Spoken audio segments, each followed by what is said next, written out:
People often ask why immigrants don't assimilate overnight. Why don't they immediately adopt the values, the habits, and the cultural rhythms of the new society? But culture isn't something you can just switch on like a light. It evolves slowly, organically, and through countless interactions and shared experiences. And this is where heterotopias come in. Just as Darwin helped us to understand how species evolve over generations, heterotopias help us to understand how cultures evolve between people, especially in moments of migration. If we understand heterotopias, we understand why immigration isn't just an economic or demographic story. It's a story of cultural evolution, bidirectional, dynamic, and far more beautiful than we often realize.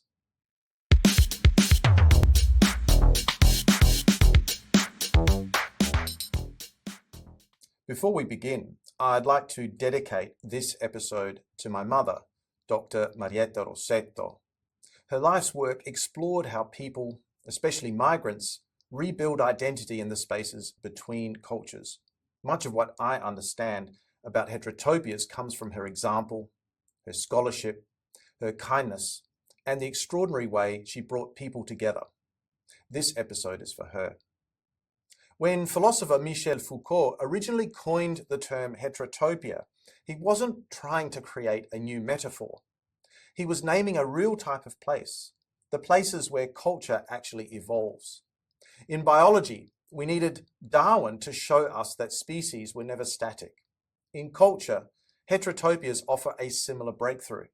They reveal that identity and belonging aren't fixed systems transmitted intact from one generation to the next.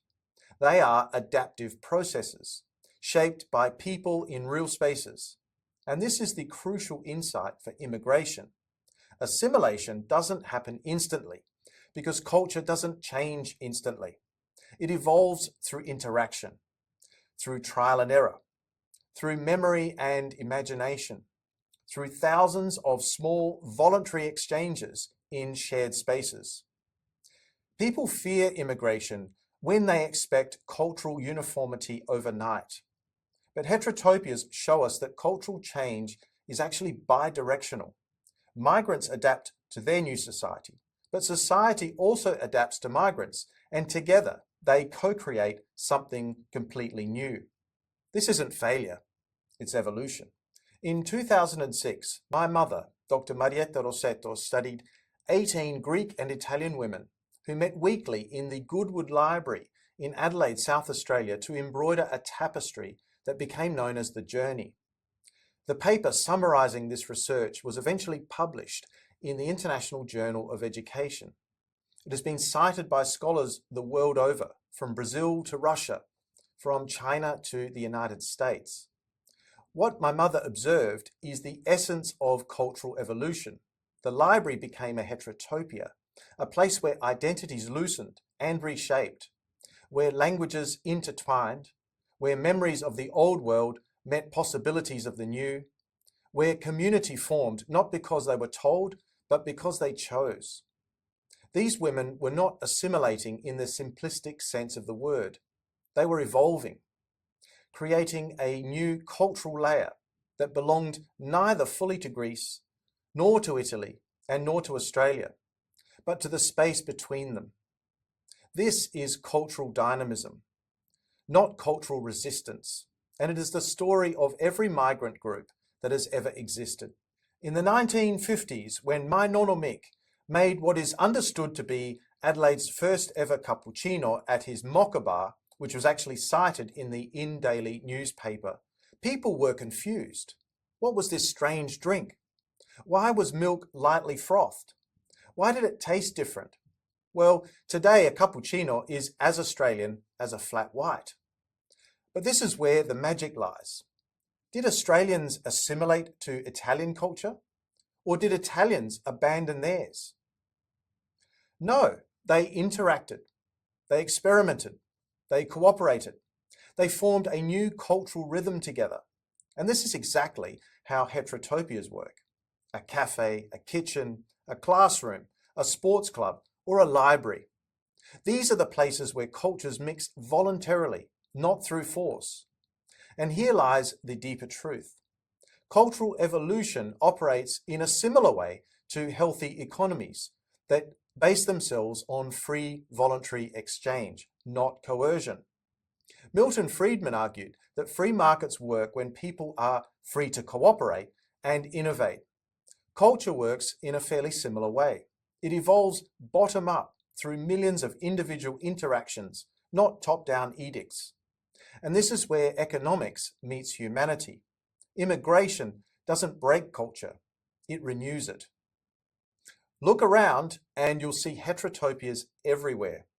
The studio where I filmed this video, in the gym where people train together, in choirs where voices merge, in cafes where new ideas are shared, in classrooms where worlds expand. These are not just locations.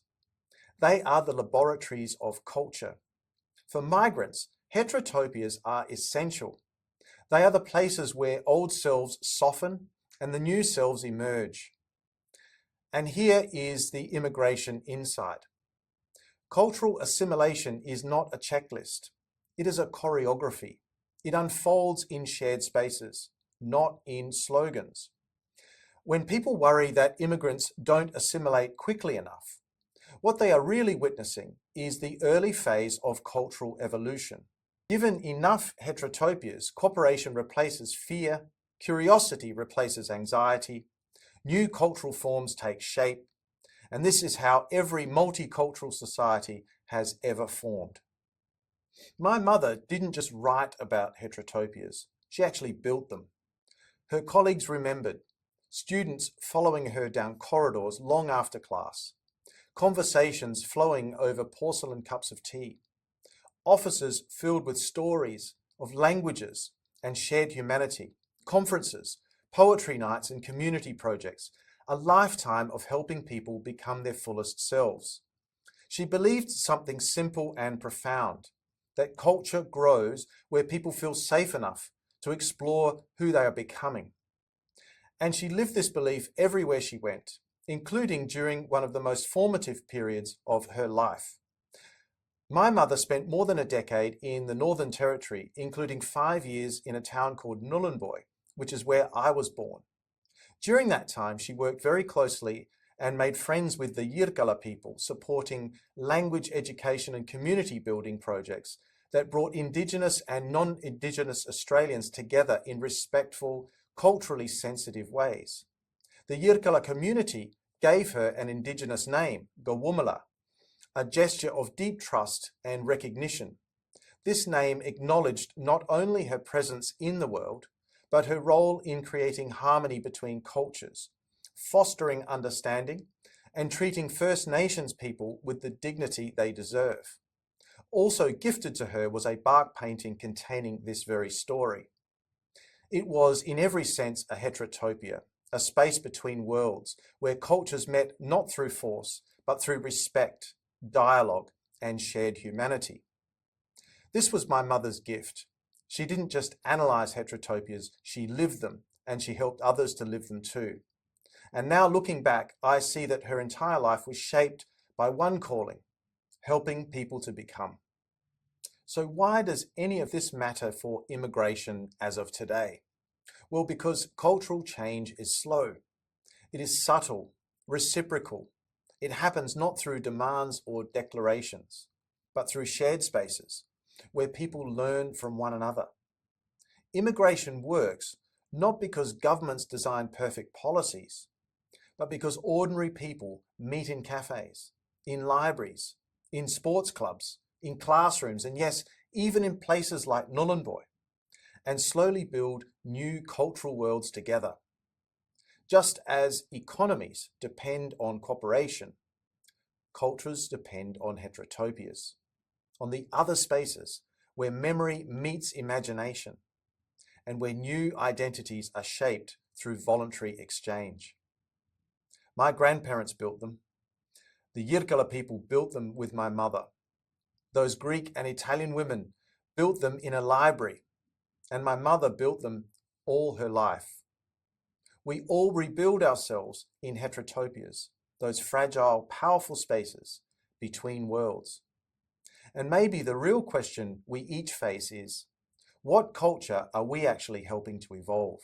And who are we becoming in that process?